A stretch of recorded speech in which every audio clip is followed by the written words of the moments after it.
I love hearing and reading practical tips for how to stay creative when your budget is tight.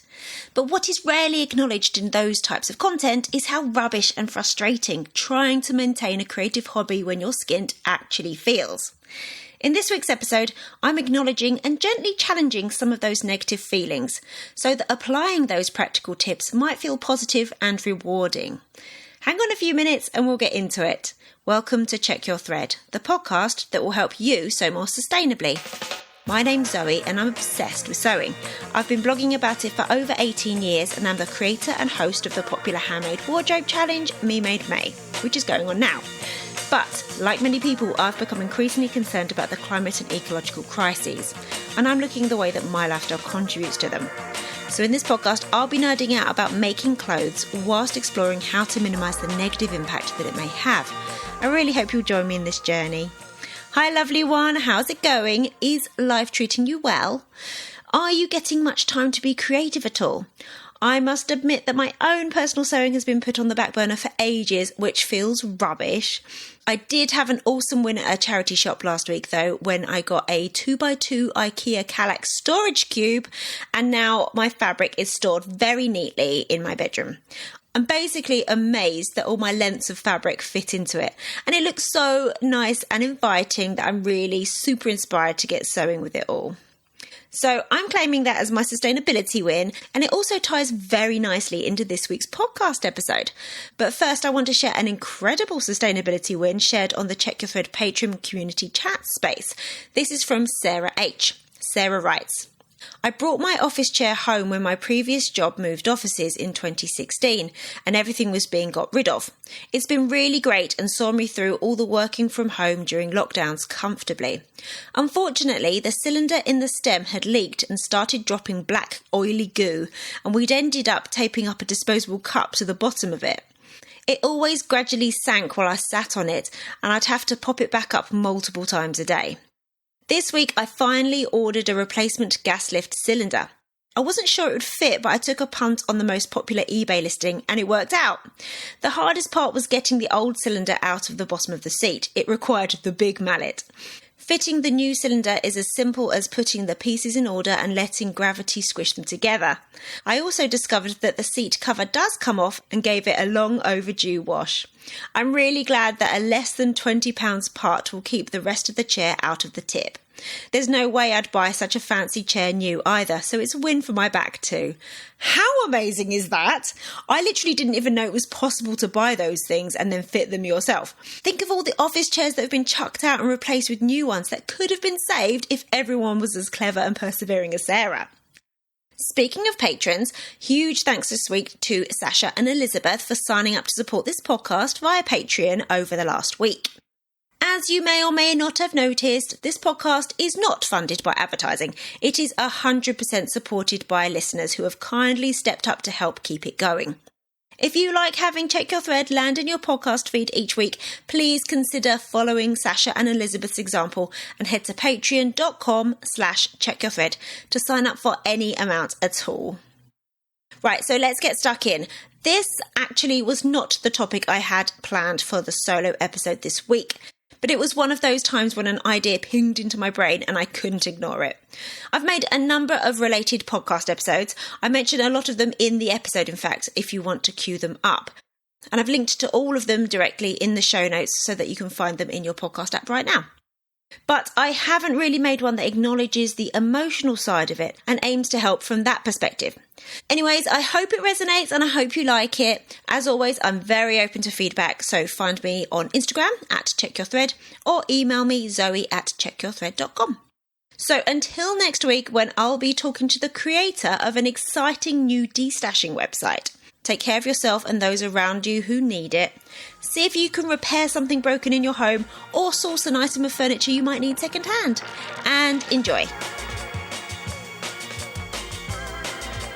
So there are a lot of podcast episodes and blog posts and other content out there sharing great tips for sewers on a budget about how to keep costs down.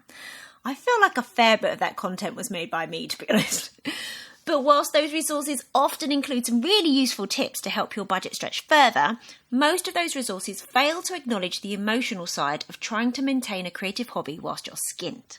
So I wanted to make an episode that includes some practical tips, but that also recognises the frustration of sewing whilst skint, of not being able to buy what you want exactly when you want it. And hopefully this episode will help shift some of those negative feelings of frustration into a more positive abundance mindset, where instead of focusing on what we can't have, we can feel excited about what we do have and the opportunities and creative challenges that our situation provides us, more so than if we could just get whatever we wanted at any time. For the record, I'm not making any judgment call on what exactly being skint is or isn't. Basically, I'm talking about not being able to afford or justify buying what you'd like for some crafting when you want because of constraints on your disposable income. For some, those constraints might occur the last week of every month before payday. For others, it might be for a longer period of time that's tied to being out of work or whilst you're studying or something. And for others, of course, not having the disposable income to get what you'd like to engage in your sewing hobby might be a far longer term reality. But however long your stint of skintness, let's be real, it feels pretty rubbish. And of course, those feelings are perpetuated and intensified because an entire sewing industry has built up to cater to sewers. The existence of that sewing industry has normalised the idea that buying new materials is a huge part of engaging in sewing. In fact, there has been so much normalisation of owning a huge fabric stash and pattern collection. We often see a big buzz generated around the launch of a new fabric collection or a new sewing pan, for example. It would be easy to become convinced that to be an active maker, you need to be an active consumer, that those things are one and the same. But really, they're not. When we stop to think about it for a bit, we can untangle that implied connection. Being a sewer, crafter or maker is about actively making things, not about buying things. Yes, of course, you need materials, resources and equipment to make things with. But we need to separate the making and the buying in our minds as being the same activity, because they are totally not. So if we can re-establish and internalise the understanding that being a maker is about making, not necessarily about buying the stuff with which to make, then we can reclaim our identity as a maker simply by our ability to make. Whether or not we get much opportunity to make is another question entirely, but we'll address that another day. We are not makers when we buy stuff, even if what we are buying is stuff for making with. Many people have ended up with unwieldy stashes that they may then have negative emotions about, because we've been encouraged to blur the line between maker and consumer in our minds. Because of course that serves the industry that is trying to extract our money. So once we've been able to re-establish our sense of identity as a maker based on making rather than buying, we need to look at what we can make with. Now we come up against another unhelpful assumption that has been perpetuated by the sewing industry, which is that for a project to be fun and feel relevant, we should be sewing with fabric we just bought and sewing patterns that were just released. Now, I totally understand the excitement that new sewing resources can bring. And of course, this ties into the whole question of trends and feeling current and participating in the waves of popular culture. So check out episode 64, Sewing Trends More Sustainably, that goes into this more. But let's remember, for a project to feel exciting, to scratch a creative itch, the project you're working on just needs to be exciting for you. It really doesn't have to be from new fabric or adhere to any latest clothing trends to be inspiring enough to get you absorbed in. And if you are a maker that likes to work on projects that reflect current fashion trends, then there are a ton of ways to make on-trend looks, through pattern hacking, for example, that doesn't involve you necessarily buying the latest patterns. Make sure you listen to episode 195, Introduction to Pattern Hacking, if this is something that interests you. But back to the point I was making. To be a maker, you simply have to make stuff.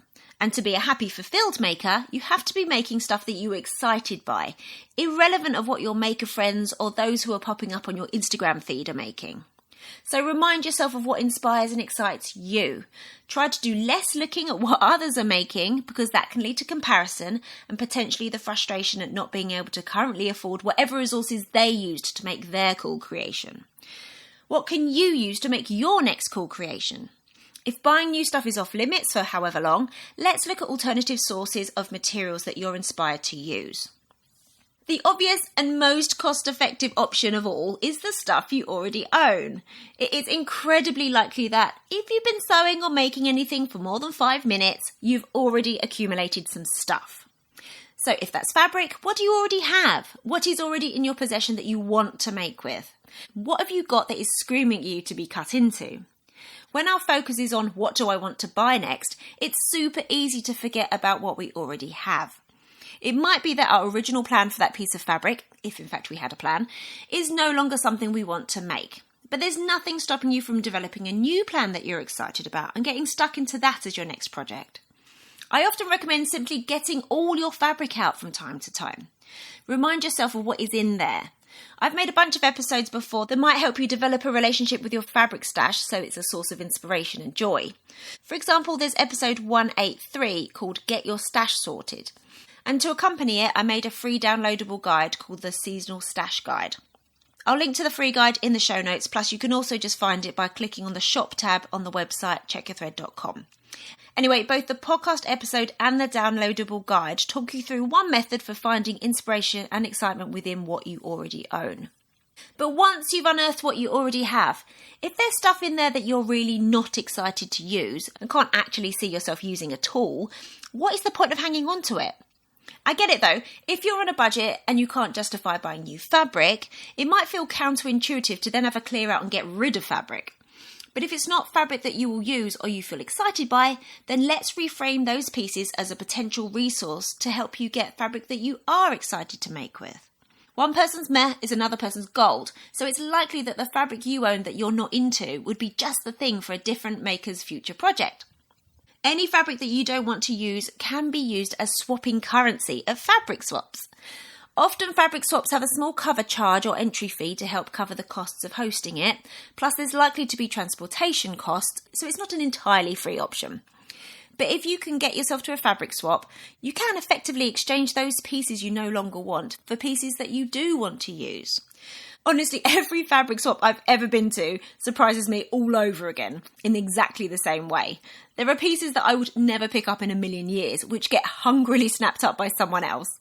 And equally, there are usually pieces of fabric that make me drool or buzz with excitement that the person next to me just totally passed up because it wasn't their thing. But again, there are some costs associated with attending fabric swaps that, if you're skint, might be a barrier to swapping those unloved pieces for other lengths. So another option might be to generate some funds from the fabric you won't be using. Yes, this takes a bit of time, plus you'll need access to a smartphone and internet connection, but if you're listening to this, I'm assuming you have those. Next week's episode is about a new UK-based destash platform called Destasher. So if you're a UK resident, listen out for that.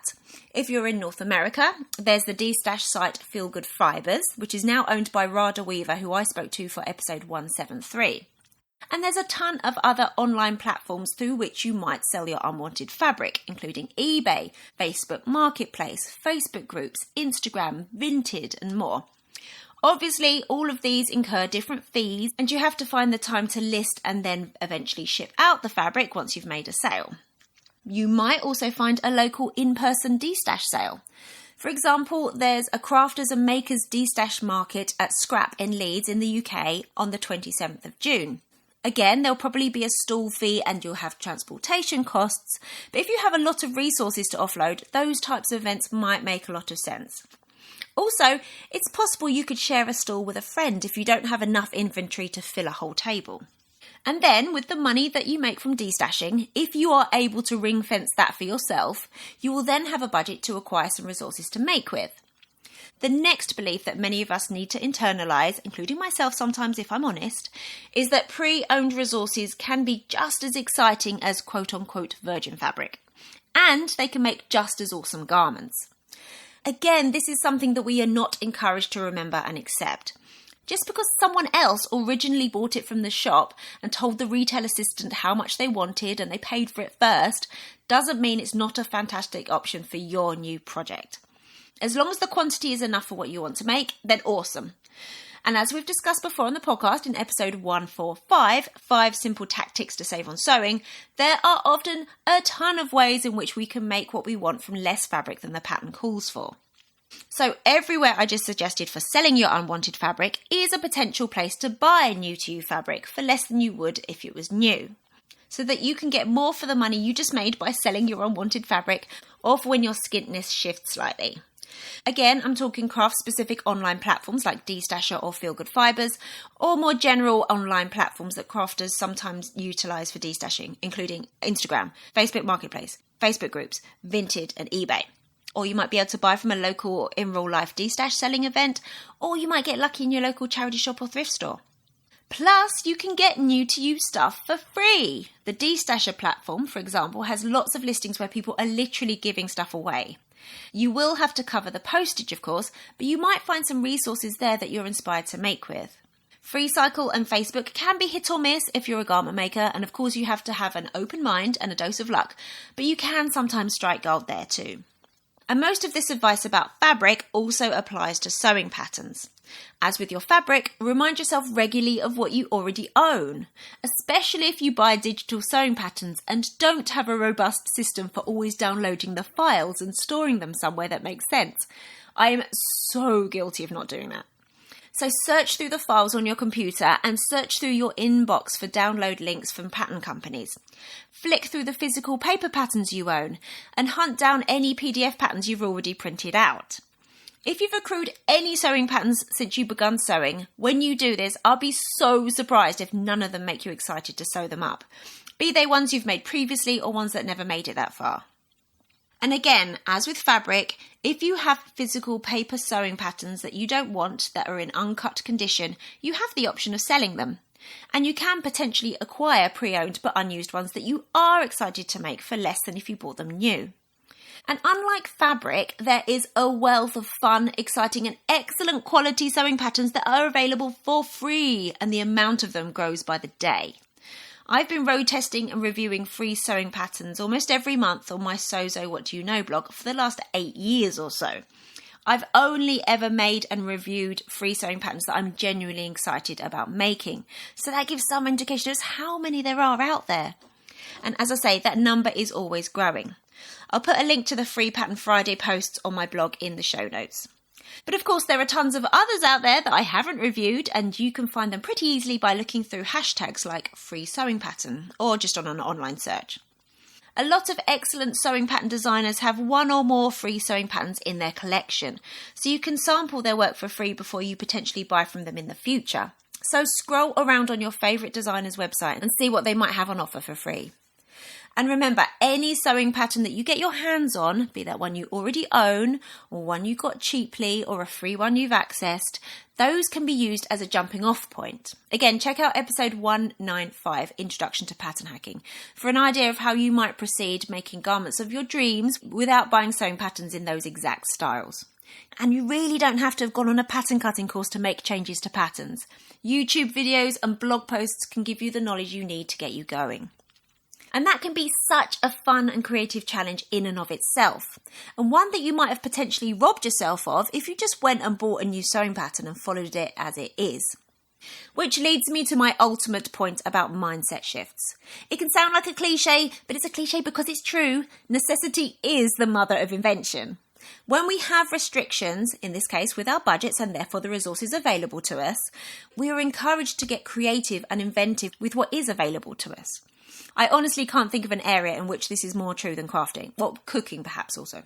But when we have to think outside the box about what might be suitable, or use something that might have not been our first choice but worked surprisingly well, or we've had to develop and then flex a new skill to achieve our vision, these scenarios can lead us to having a huge amount of fun, satisfaction and sense of achievement. And that's fun, satisfaction and a sense of achievement that just would not be possible if our disposable income permitted the purchase of whatever we wanted. Thanks so much for listening. I really hope you enjoyed this episode and are left feeling inspired. For more info about the podcast, including show notes for this and every episode, head to checkyourthread.com. I'd love to hear from you, so if you have any comments, questions or ideas for future episodes, please get in touch by emailing zoe@checkyourthread.com or find me on Instagram @checkyourthread. Massive thanks to Patrick Potter for production support, to Sylvia Seller for the awesome logo design, and to Simon at Palm Skin Productions for the music. This ad-free podcast would not be possible without listener support, so if you feel you are able, please consider signing up to the Check Your Thread Patreon. For the equivalent of buying me a coffee each month, you'll be making it possible to continue producing regular episodes. Links can be found in the show notes and on the website checkyourthread.com. I hope you'll listen again next week. Until then, take care. Bye!